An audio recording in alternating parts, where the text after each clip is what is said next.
Salut tout le monde, c'est Sylvain, comment allez-vous? Bien j'espère, bienvenue pour le tirage du jour.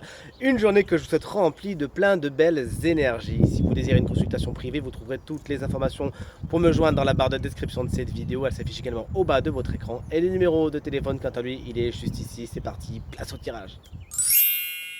Week-end du 13 et 14 avril 2024. Salut tout le monde, voici les 5 énergies principales de ce week-end. Vous êtes invités à faire votre choix entre une à deux cartes pour découvrir la ou les énergies principales de votre week-end. Voici la carte numéro 1, la 2, la 3, la 4 et la 5.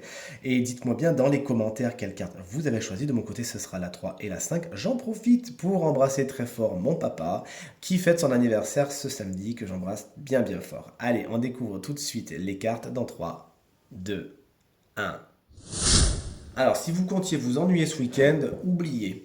Puisque là, on est dans des énergies super sympas. Regardez, le roi d'épée, c'est l'énergie numéro 1. Il y a des décisions à prendre ce week-end. Vous décidez si ça va là, si ça va là.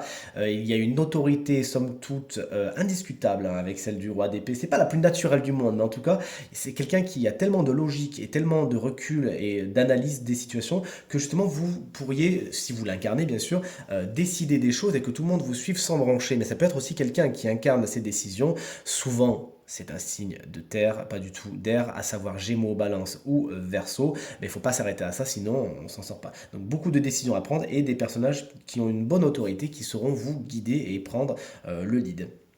Le 9 d'épée, bon, c'est un petit peu moins sympa, hein, dans le sens où, en plus, la carte étant à l'endroit, il y a des nuits qui sont un peu complexes, hein. Donc, si c'est parce que vous avez beaucoup fait la fête, pourquoi pas?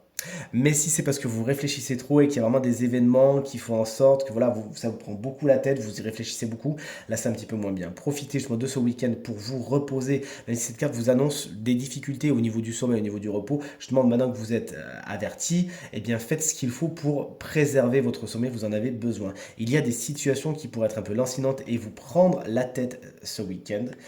Dites-le. Ne le gardez pas pour vous, ne le laissez pas enfler, sinon vous savez très bien ce que ça va donner. Donc dites-le, crachez-le et tout se passera pour le mieux. Le hiérophante, si tout comme moi vous l'avez choisi, alors concrètement, moi ayant choisi la carte numéro 3 et la 5, si vous avez la même configuration que moi, il y a de l'union dans l'air, il y a des choses qui s'associent, hein. Avec le hiérophante, effectivement, on nous parle d'officialisation, on nous parle d'union, on nous parle d'accord, pourquoi pas de mariage. Si vous êtes de mariage ce week-end, c'est ce qu'il faut vous souhaiter. De bons moments, des décisions qui sont bénéfiques. Le hiérophante, ça peut être un spécialiste également, quelqu'un qui est maître ou qui est maîtresse, puis ça peut être une femme, en son domaine et qui sait justement vous conseiller. C'est ce thérapeute particulier, c'est cet expert comptable, c'est ce notaire que sais-je, vous voyez, c'est le spécialiste, il maîtrise ce qu'il vous dit et ça va dans votre sens, c'est quelqu'un de positif pour votre week-end. Le chariot, si vous l'avez tiré, peut vouloir dire deux choses. Dans un premier temps, c'est la carte générique du travail.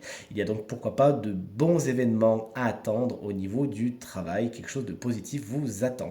Mais ça peut être également une carte qui nous parle de déplacement, de petits déplacements avec le chariot, peut-être qu'il y a un petit déplacement qui se fait ce week-end, c'est ce qu'il faut vous souhaiter, quelque chose d'agréable. Toujours est-il, cette carte en énergie générale va vous parler de beaucoup de succès, de détermination et de joie à venir, victoire. Et enfin, la carte numéro 5, si vous l'avez choisie, son petit nom, elle s'appelle Amour, mais sinon c'est le 2 de coupe.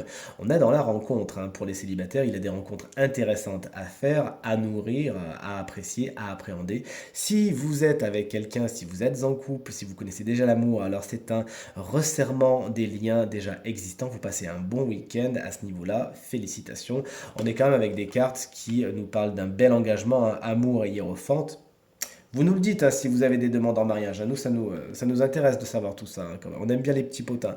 Et plus généralement, cette carte va nous parler de négociations, d'entente, de relations qui se passent bien puisque tu fais un pas vers moi et je fais un pas vers toi et tout le monde est content. Voici pour les énergies de ce week-end. Je vous embrasse bien fort.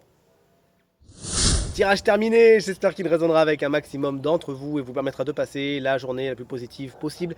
C'est tout ce que je vous souhaite du fond du cœur. Merci infiniment pour vos encouragements, vos partages et vos commentaires qui me touchent énormément. Je vous embrasse très très fort et je vous dis à demain. Salut!